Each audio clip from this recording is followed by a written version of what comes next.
আসসালামু আলাইকুম বন্ধুরা, আশা করি আপনারা সবাই খুবই ভালো আছেন। তো আজকে আমি আপনাদেরকে দেখাবো তিনটা কেকের ভিডিও একসাথে, তিনটা কেক ভিডিও করে একসাথে দেখাবো।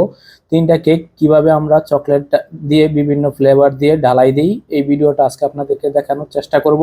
তো ইনশাল্লাহ আশা করছি সবাই ভিডিওটা কন্টিনিউ করবেন।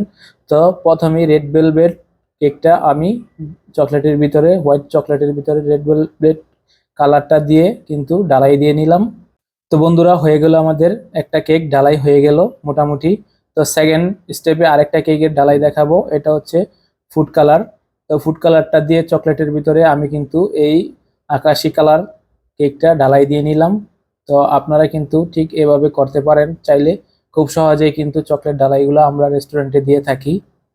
আসলে এই ধরনের কাজগুলা করতে করতে আমাদের কাছে এই ধরনের কাজগুলো একদম ইজি মনে হচ্ছে। তো আমরা খুব সহজেই এই ঢালাইগুলো দিতে পারি। তো আপনারা চাইলে কিন্তু যত বেশি করবেন প্র্যাকটিক্যাল, তত তাড়াতাড়ি আপনারাও কিন্তু শিখতে পারবেন। তো যারা পারেন তারা তো পারেনই, যারা পারেন না তারা কিন্তু এখান থেকে দেখে দেখে অনেক কিছু শিখতে পারবেন। তো মোট তিনটা কেকের ডালাই কিন্তু আমি আপনাদেরকে দেখানোর চেষ্টা করলাম। তো আপনাদের কাছে ভিডিওটা কেমন লেগেছে আশা করছি সবাই জানাবেন। ভবিষ্যতে আরো এরকম নিত্য নতুন ভিডিও পেতে আমার চ্যানেলের সাথে থাকবেন। সবাইকে অনেক অনেক ধন্যবাদ। সবাই ভালো থাকবেন, সুস্থ থাকবেন। আসসালামু আলাইকুম। সবাই আমার জন্য দোয়া করবেন।